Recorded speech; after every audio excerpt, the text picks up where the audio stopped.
Right at the top here, I wanted to give a disclaimer. This guide was made with the early access version of the game, so depending on when you're watching this, things might have changed. With that out of the way, let's teach you how to play some Manor Lords. What is Manor Lords about? Well, Manor Lords is a strategy city builder game in which you play as a lord sent by a king to govern a land of great peril and promise. The game features in-depth city building, real-time tactics, battles, and complex economic and social simulations. You must balance resource management, supply and demand, trade, warfare, and take advantage of the seasons to survive through the winter. Think City Skylines meets the resource management of Frostpunk and a tablespoon of Total War battle mechanics. Put them in a pot and let it simmer and bam, you got Manor Lords.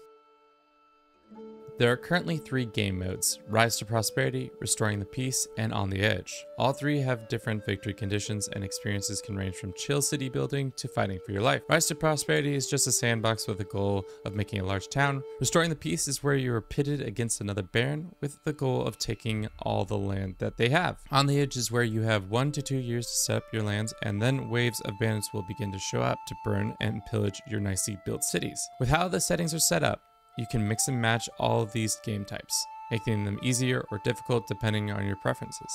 I would suggest starting with the Rise to Prosperity to get a feel for the game, but do whatever you want.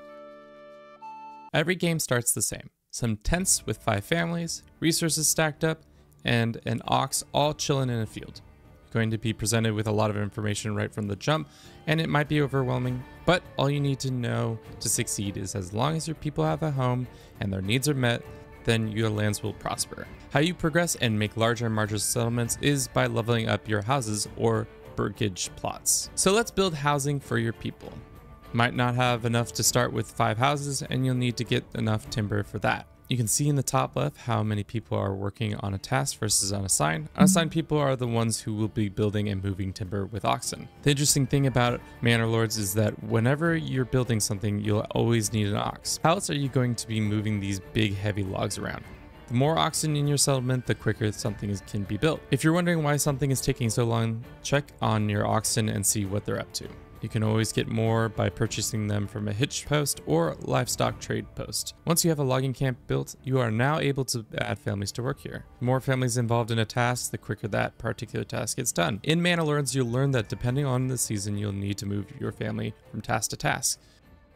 Once you have enough timber, build your people a house. Another feature to note: you can speed up, slow down, and pause the game at any point. This helps when you want to just get to the next step or season quickly and don't want to wait around. Houses are built, and now you can see what their needs are to upgrade their house. Why would you want to upgrade their house? One word: taxes. The higher the house level, the more taxes you can get from them. Plus, the more developed a Burgage plot is, the more households can make in it. But more on that later.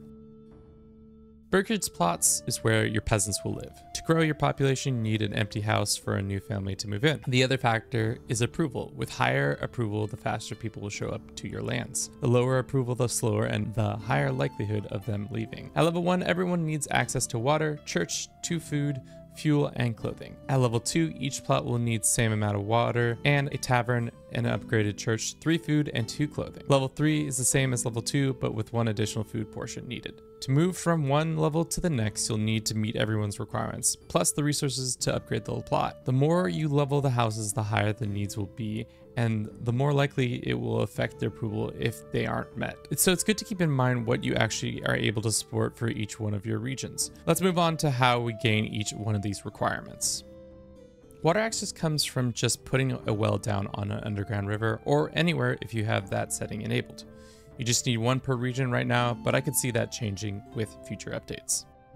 Church level comes from having a church, so that your people can pray to Jesus or whatever God you want. A church will require you to build a saw pit. With how the game is set up, a saw pit is the bane of my existence. Why, you may ask? Well, if there is no log, then there ain't no need for saw. But you won't know that you have 2 dickheads just sitting there unless you check up on them.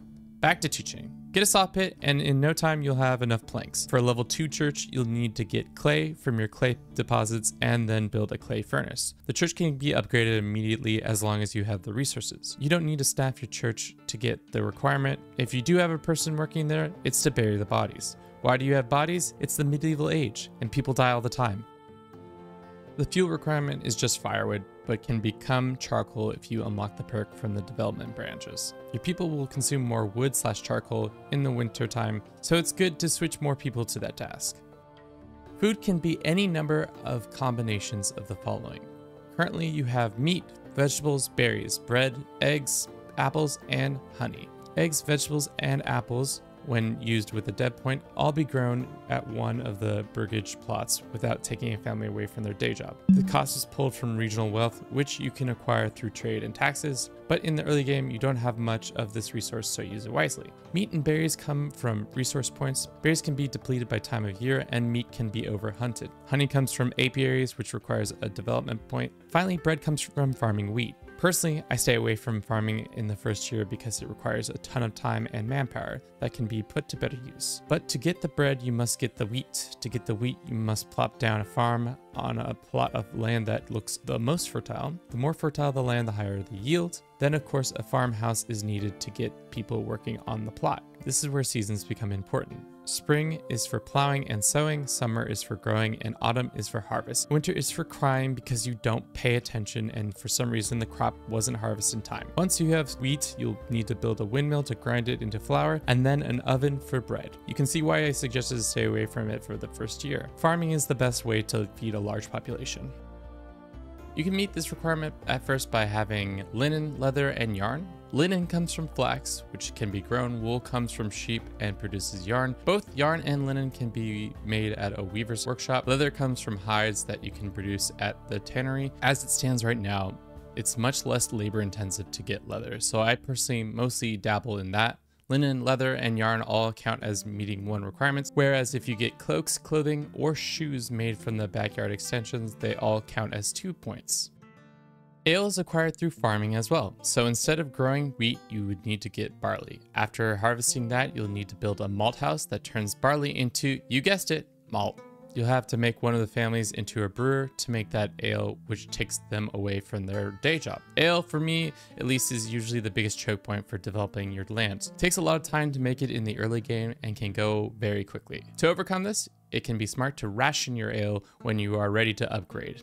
This was a confusing element to me at first, but to make it simple, at level 1 Burgage plots can have vegetable gardens, chicken coops, goat sheds, or apple orchards with a perk. None of these take your family out of the workforce, so they do this plus another job. At level 2 Burgage plot, you can have more advanced production that produces armor, weapons, shields, beer, bread, and other consumables. But once you build this, that family's sole job will be whatever the extension was built, which might cause problems for your growth because you might have too many families only being able to work at home rather than more flexible way of assigning to any task. Now that you know how to meet all the requirements, let's talk about some other topics. The marketplace is where you can see the overall use of each of these items. It will tell you which houses are having their needs met or not. If you hold tab, you can also see what families need. This is where the majority of resources will be collected for each household, so a stall will automatically be set up for goods you have available. Hovering over the settlement name will bring up a tooltip of the current settlement level and the requirements to level up. To gain levels, you need to have a certain amount of each Burgage plot. At first, it's easy to level up, but with each level, you need more and more higher level Burgage plots. Each level provides you with a development point that you can use to specialize your town and make it more efficient. Right now, not all of the perks are built out, but you should look through them and be thinking which one would work best for this particular settlement. For example, if you want to focus on hunting because you have a rich wild animal node, maybe going down the left branch is what you want. Just a heads up, right now, you can only have 6 development points within each region, so spend your points wisely. Another point you can get each level is policy point, but still very much a work in progress as you can only enact 1 policy. Start collecting taxes. You'll need to build yourself a manor and a tax office. This is where you can also build walls and towers to defend your settlement, plus expand your retinue. As with some of the areas of this game that's still being developed, but it seems that soon you'll be able to levy taxes on more things than just Burgage plots and tithe the church. Only level 2 and level 3 Burgage plots will generate regional wealth, and from there you can tax that as much or as little as you would like. There will be traders passing by your lands, and depending on what you have set up in your trade posts, will exchange goods for regional wealth. If you want a good to be purchased or sold more often, it is best to set up a trade route. But be warned, without a certain perk enabled, it can be pretty expensive to maintain these routes. The other item to note is that prices will fluctuate depending on supply and demand, so keep an eye out for that. We've already covered some of this in other topics, but let's go over them one more time. Note that the top bar user interface provides information tied to the region you are currently in. From right to left, unassigned family members, think of these as your construction families. If there is no unassigned, then no new buildings or upgrades to buildings will get done. Next up is the assigned workers, pretty self-explanatory. After that, the number of burgage plots, aka homes. After that, a total population shows what level each family is at. Following that, we have approval and public order. The latter isn't that developed yet, but if you let it go too low, people will turn to banditry. As for approval, the higher it is, the more likely people will show up to your settlement, and lower it is, the more likely people will leave. We have regional wealth that comes from trade and burgage plots. Reminder that only level 2 and 3 burgage plots pay taxes. After that, the number of livestock in the region. The barrel icon shows the months of food and fuel you have left in this region. On the right side of the bar, it shows all the resources in this area. The resources will change when you click the building tab to all building materials stored.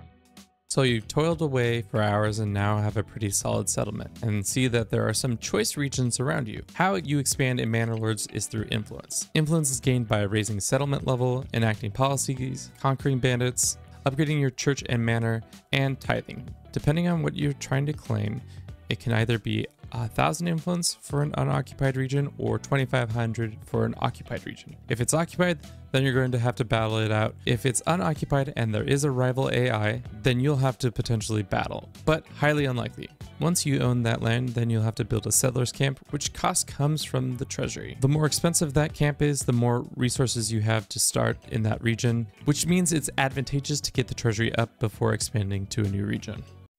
Warcraft in Manor Lords is very interesting. For one, you have to supply all your people with the required material before you can form a regiment. So if you want archer militia, bare minimum you'll need is people and bows. Same goes for all of the militia types. You'll need to get the supplies made from the backyard extensions that we talked about earlier. Each militia will be pulled from the supplies of one region, so you have to have the people and materials in one place to form that militia. The two other ways you get troops is by recruiting members of your peasantry into your retinue, which can be done through your manor and costs money from the treasury to arm them. The final way is by hiring mercenaries, which also requires money from the treasury and only allows you to hire them for a short period of time. The quality of each unit is going to be varied and based on what kind of armor they have, but usually your retinue will be the best armed and armored troops you have. This is also a section that is in development that shows that the more experience a retinue has, the better they will fight and more perks they can have. Right now, there are two types of adversaries you'll fight against. They are the AI Baron or the bandits. The bandits, depending on your starting settings, will spawn in camps or waves of troops. The bandit camps will steal from you, won't bother you outside of that, whereas the waves of bandits will beeline for the closest settlement to raid and pillage it. Either of these forces can be quickly dispatched without much hassle as long as you have the numbers. As for the AI Baron, they are a harder nut to crack. The only time you fight them currently is to claim their lands or fight them when they are trying to claim land themselves. At this point, I'm unsure exactly how many units they will bring to the battle, but I know it can range from 6 to about as many as 12. The quality of their troops will be all over the map, but just know that you shouldn't take these battles lightly. So make sure you have a fully upgraded retinue and plenty of money for mercenaries. This portion of the game isn't yet fully developed, but right now the only time I've used diplomacy is to be paid off by the AI to stop me from claiming something or me paying them to stop them claiming something. You can try and talk to the bandits, but they don't seem to respond, probably because they can't read.